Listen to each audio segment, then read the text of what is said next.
You ask Tiger to solve. This deals with linear equations with one unknown. The final result is x equals 11 over 2. Let's solve it step by step. Group all x terms on the left side of the equation. Add x to both sides. Group like terms. Simplify the arithmetic. Group like terms. Simplify the arithmetic. Group all constants on the right side of the equation. Subtract 5 from both sides.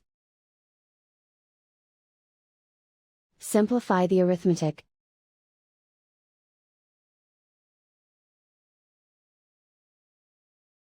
Isolate the x.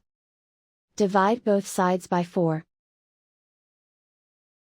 Simplify the fraction. Find the greatest common factor of the numerator and denominator. Factor out and cancel the greatest common factor. And so the final result is x equals 11 over 2.